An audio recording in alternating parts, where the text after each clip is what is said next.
footballeur doyen quelle lecture faire yow boo gisee ces candidats. Bon la lecture mooy que ni c'est aussi comme le football. C'est des dirigeants mais il faut que ñoom aussi ñu dellu sur le terrain bi ñu def match. C'est bien d'avoir un match de football chez les dirigeants. Parce que ñoom ñooy nànk football bi. Maintenant cette année il y a une certaine situation quand même qui m'impressionne moi boo xamante ne am na ko notamment la pluralité des candidatures et des candidatures souvent yoo xamante ne bon on comprend pas trop.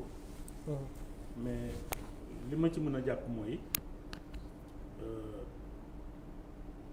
Augustin Senghor il était là pendant c'est son 4e mandat. Il est candidat pour se succéder à lui-même. Augustin Senghor il était membre de la Confédération africaine de football. Comme vice-président ñu jëlee ko foofu par la que moi je dis magouille des dirigeants de la Confédération.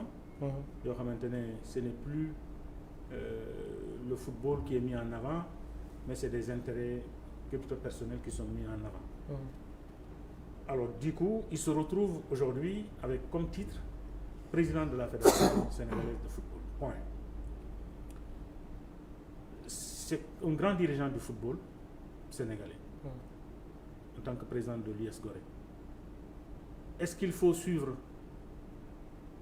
la Confédération ci li mu def pour sortir Augustin du football?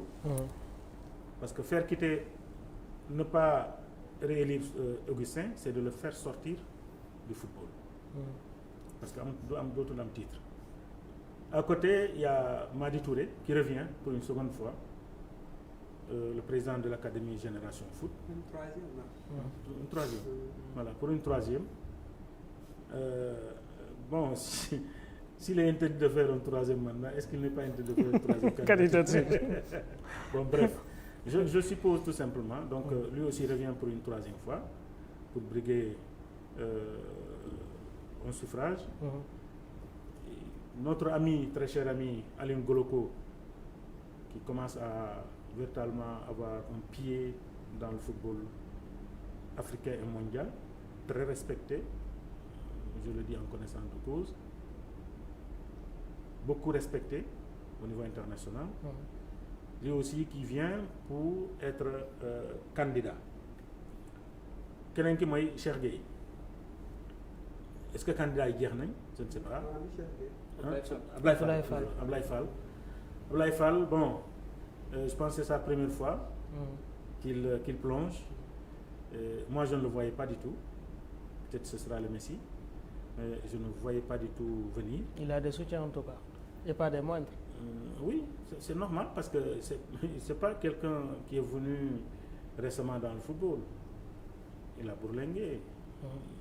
Il était pendant des années dans le football, même si souvent ce sont des responsabilités qui vous poussent à être à diriger des clubs. C'est le cas de Guédia Football Club avec l'autre, le président, l'ancien directeur de la LONASE, comment il s'appelle? Lat Diop. Souvent c'est comme ça, et quand la responsabilité tombe, le football, l'équipe tombe. Donc, alors li ma ci jàpp rek mooy bon du ñu ñooy voté. Man jàpp naa ne loolu yëpp baax na ci suñu football mais su ma dégloo le président du Casa Sport Seydou Sané damay ànd ak moom parce que dafa am fu ñu toll ci virage ci football ak ci sport bu wax rek ne Sénégal dafay dalal Jeux olympiques de la jeunesse en 2026. dañ toll ci virage boo xamante ni baax nañu am dirigeant yoo xamante ne dañoo crédible. Parce que loolu aussi dafa di lu am solo. Il faut un dirigeant crédible mais li mu wax jàpp naa ne le consensus fait partie du vote. Élection ñett la ñu voté diw moo gañ ñu compté xob yi wala boog diw rek mooy candidat ñu voté ko. wala boog ñu ne consensus ñett yëpp élection la man jàpp naa ne pour l'intérêt du football faut qu'on aille vers un consensus parce que ñoom ñëpp li ñu xëccoo mooy football bi ni muy doxee je pense qu'à ce niveau-là bu fekkente ne candidats yi jeexuñu fekkente ne ba léegi ñu ñaa ngi déposé war nañ mën a dem vers un consensus parce que c'est pas parce que je suis du Jaraaf mais je pense que il y a 2 dirigeants yoo xamante ne dégguñu leen baax nañu dégg leen ñu bokk ci football bi bokk ci comité exécutif mooy Cheikh Seck et Abdoulaye Sow. Abdoulaye Sow il a